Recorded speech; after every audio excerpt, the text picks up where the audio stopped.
Welcome to the training video we have. This video is designed to talk a little bit about library management. Now there's a lot of different ways to manage libraries in our tool, and how you do it will depend a lot on how you want to use the tool. The tool is capable of storing the parts that you create in several different ways, and that's the start of library management. Right up front you see that we can load and save to an ASCII file. So I could take this file that I have here, I could decide to save it. I'm going to put it somewhere else on my machine for the time being so that you can see all of this. I might call it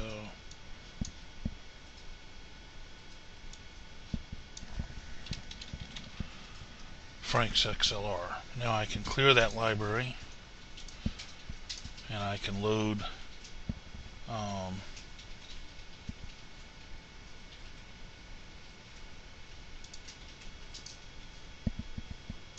back what I just did.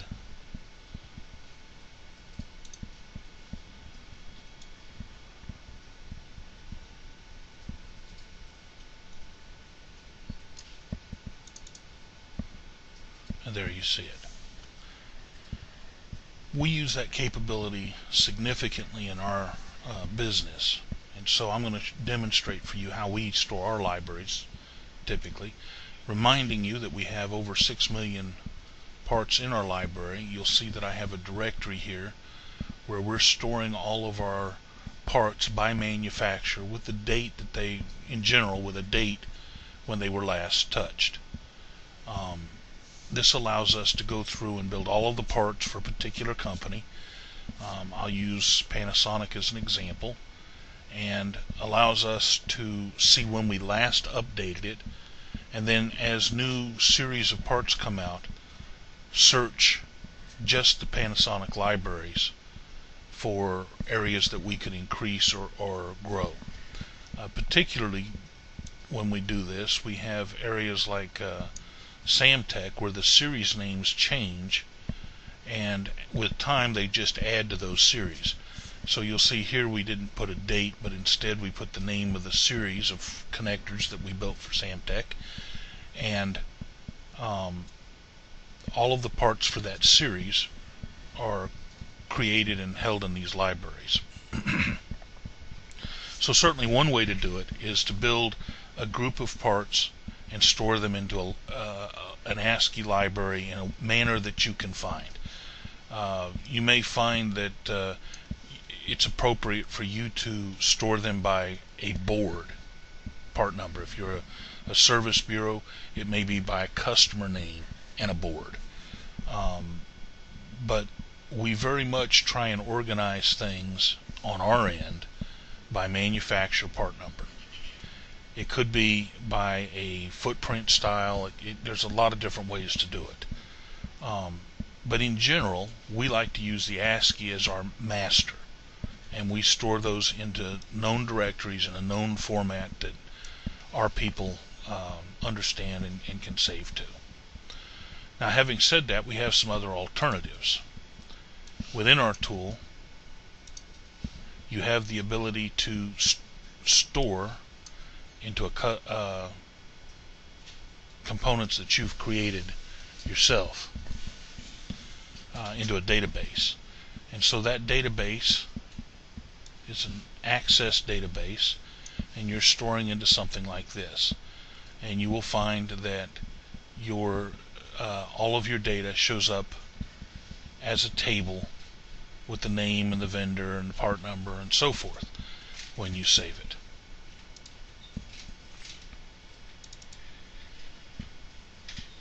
Something like this. Now that's also, one way to pull this out.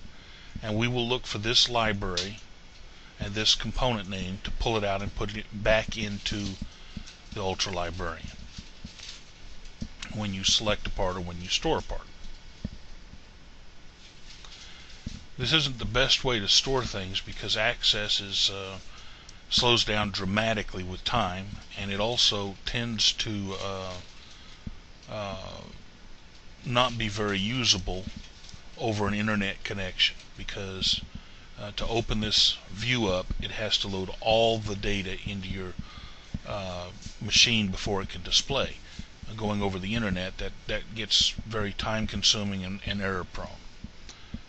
Another way that you can do it is we have a database that the gold users can store into, that's a SQL database, and this is accessible by people from all over a enterprise, all over the world, and it only transfers back the limited amount of information that you request rather than every part that you have in the database.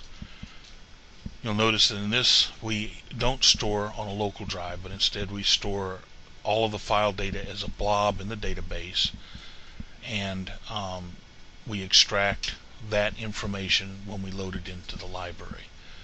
And so you'll see that we can do things like a database download from a binary database, and this would have to be on your local machine, of course.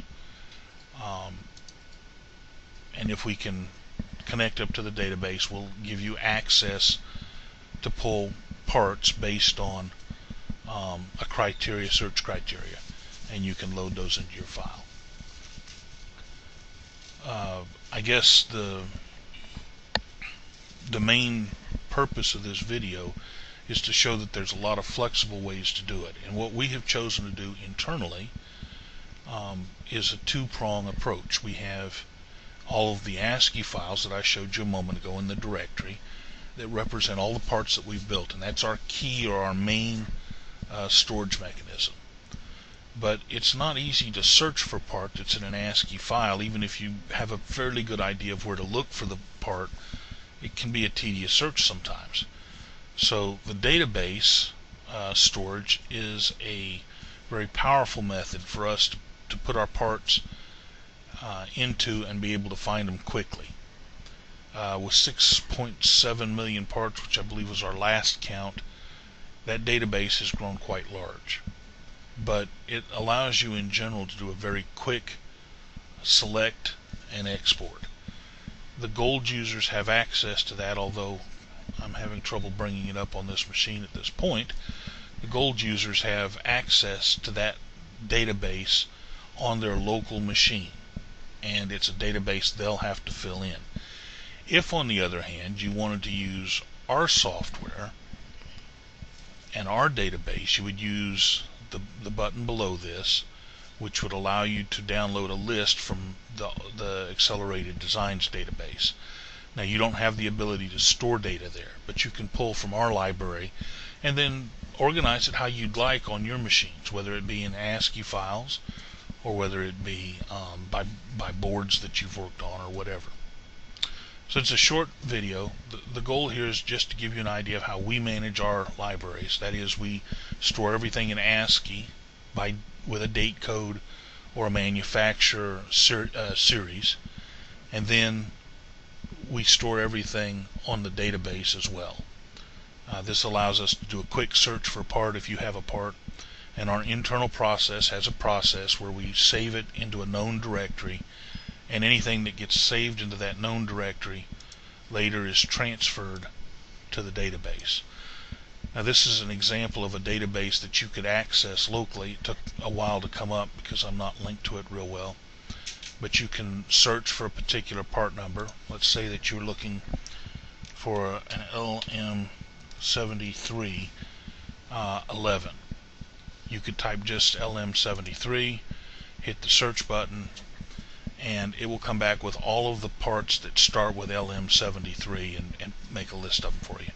Again, I'm not hooked up to the database in a very clean manner. It's actually having to go out to the internet to look at this database, so it will be very slow. Once you find the part, you can add it to the library by just selecting with the box next to the part number, or you can add it to the library with a new name. And sometimes we'll find that as we build parts, we can copy the parts easily from an existing part that we've already built, or a similar part that we've already built. So we'll copy it, rename it, and once it's in our library, we can modify the parameters that make up that part. As part of what I'd like to show you on this, if I can get this to close up, we also have the ability to, I think that's probably a good stopping spot. Let's stop there. I'll show you in another video how you can modify a library that you've downloaded from us to carry your attributes and so forth. So I look forward to seeing you in another video.